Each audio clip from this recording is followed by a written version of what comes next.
Hello and welcome to From Chaos to Country. This is episode 9, and I am Rodel Grazzi, aka Mama Moody.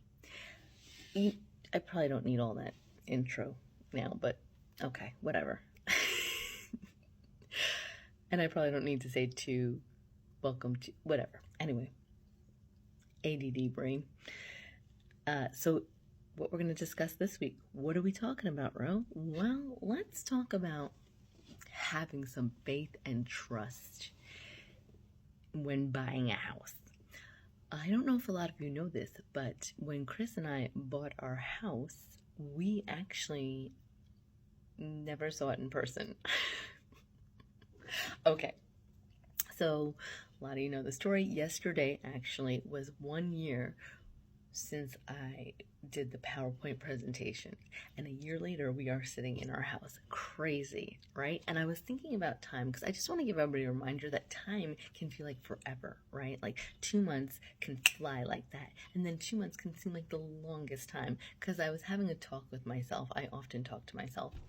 And I was thinking, after I did that PowerPoint presentation, the next day, which would be today, a year ago, I was thinking, so what's going to be next? Where are we going to go next? What are we going to do? Like, you give this big presentation that you've worked on for months, and then all of a sudden you're like, okay, now what? Now we had to book a couple of trips and wait to get to that trip, and then wait to see what we thought, and then wait till the next one to see what we thought. Ooh. Maybe 2 months and a couple days in between each trip felt like forever. But I'm here to tell you that if you put it out there, it can happen. It takes time and it takes work, but it can happen. So I've mentioned when we picked Georgia and we met our fantastic realtor and friend, Carissa, who became our friend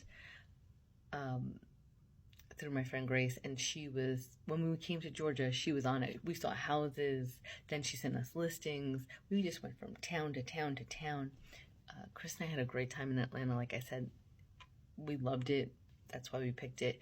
And then we had to start looking for houses, and she was also kind of looking at different houses, but we were literally doing it all from LA. We couldn't come back out to Atlanta again because it just wasn't doable because of, life and finances, right?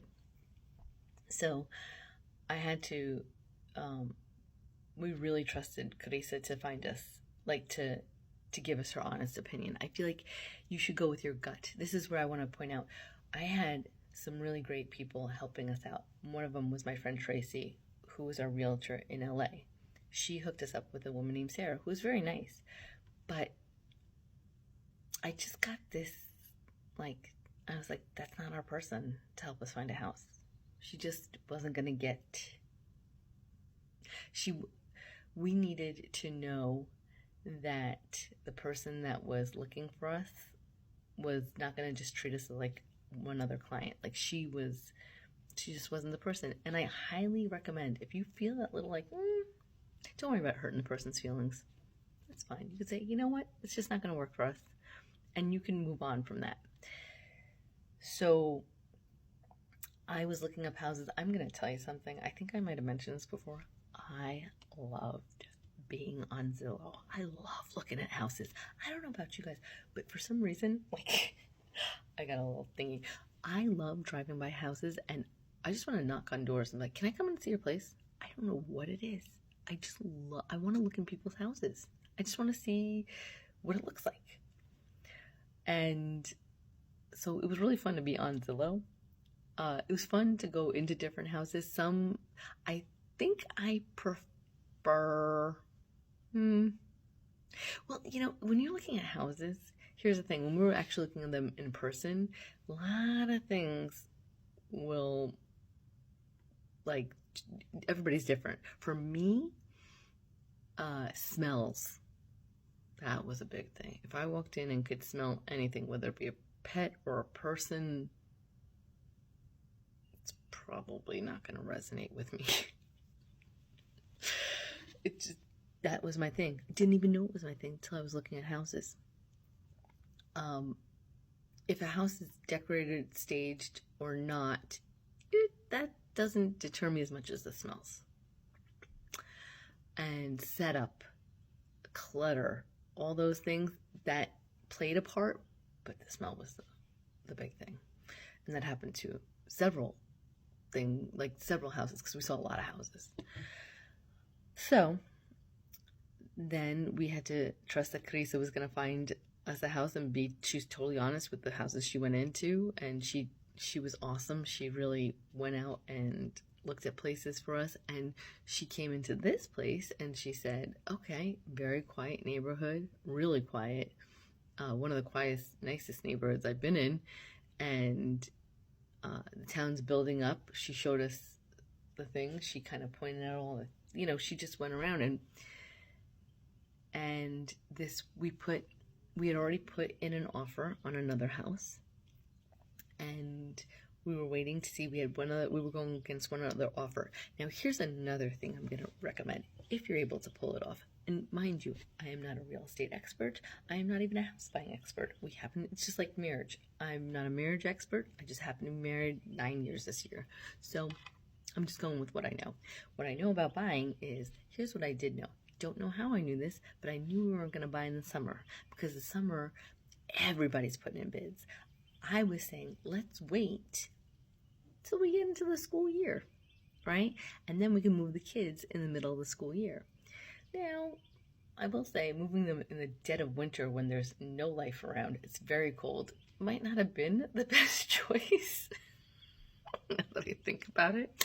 Oh, hey, you had a few weeks off from school. Let's take you from your school and put you in a new school. Now, mind you, I thought that was a great idea. I don't know. Maybe not. I don't know. But they're doing, Jayla loves it. And Jacob's starting to warm up to it. If you can pull it off that you could buy in the off season, highly recommend it.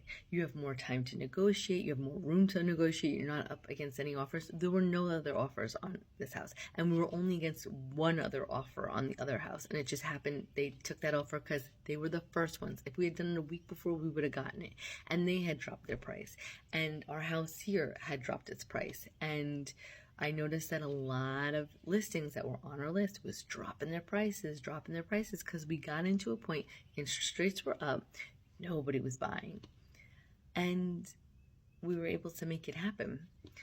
And they accepted our offer, and we took a chance on a house that we had never seen, but we knew Carissa said it was nice. Inspection report came back clean. She asked for 10 grand back towards buying, like closing costs and buying our rate down.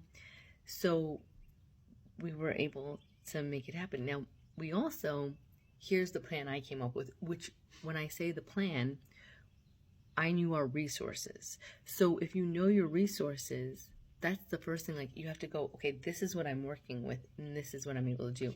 We were fortunate enough where my mother-in-law said, you can live in our house for a couple months till you get to Atlanta. So we bought a house in October.